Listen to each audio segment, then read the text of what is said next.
दोस्तों सब्सक्राइब करें हमारे चैनल को और बेल आइकन को दबाएं ताकि आप देख सकें हमारी वीडियो सबसे पहले। दोस्तों अगर आप पाकिस्तानी हो तो पाकिस्तान जिंदाबाद, भारतीय हो तो जय हिंद नीचे कमेंट कर दें। प्लीज वीडियो को लाइक शेयर जरूर करें।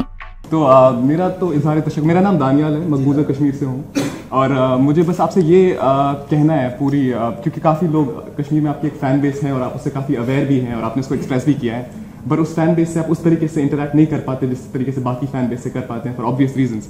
लेकिन मुझे आपसे बस ये कहना है कि जो कश्मीरी फ़ैन्स की पाकिस्तान टीम को सपोर्ट, मकबूजा कश्मीर में जो लोग हैं या पर्टिकुलरली आपको सपोर्ट, वो बाकी फ़ैन्स से मुख्तलिफ इस तरीके से है कि जब कश्मीरी फ़ैन्स हम लोग सपोर्ट करते हैं तो it comes at certain costs. हमारे लिए सपोर्ट करना इतना आसान होता नहीं है, you know, it comes with its own dangers. हमने पाकिस्तान टीम को सपोर्ट किया तो हम यूनिवर्सिटी से एक्सपेल हुए, हमारे यहाँ कर्फ्यू लगता है, बाकी चीज़ें हुई वगैरह वगैरह, आपने सुना होगा, न्यूज़ भी पढ़ते होंगे। लेकिन काफ़ी दहाइयों तक ये जो लव स्टोरी है between Kashmiri fans from Indian Kashmir and Pakistan cricket team, ये एक बहुत ही एक तरफा रिलेशनशिप थी इन टर्म्स ऑफ सारा होता रहा, हमारी सपोर्ट करने की वजह से हम नुकसान उठाते रहे, बट उस तरीके का एक्नॉलेजमेंट या रिकग्निशन किसी पाकिस्तानी एथलीट की तरफ से नहीं आया। पर उस चीज़ को आपने बदला जब आपने एक्नॉलेज किया रिसेंटली इंडिया में आके कि कश्मीरी फैंस हमें सपोर्ट करते हैं, फिर आपको वार्निंग मिली, फिर आपने फिर भी एक्नॉलेज करा अगले मैच में, और उस मैच में मैं प्रेजेंट था बिल्कुल, आप मेरे सामने वो आपने अपना लास्ट इंटरव्यू दिया।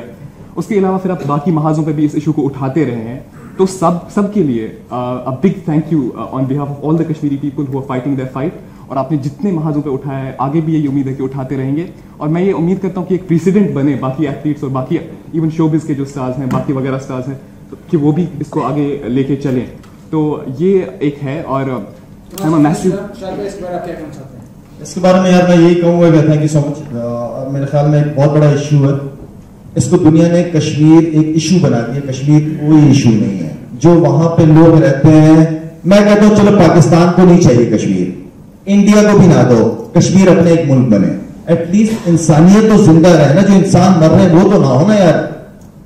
नहीं चाहिए पाकिस्तान को, पाकिस्तान से 4 सूबे नहीं संभल रहे, आप इंडिया को भी नहीं दो, पाकिस्तान को भी नहीं चाहिए कश्मीर। कश्मीर को अपने रहने दो, अपना ऊपर रहने दो उनको।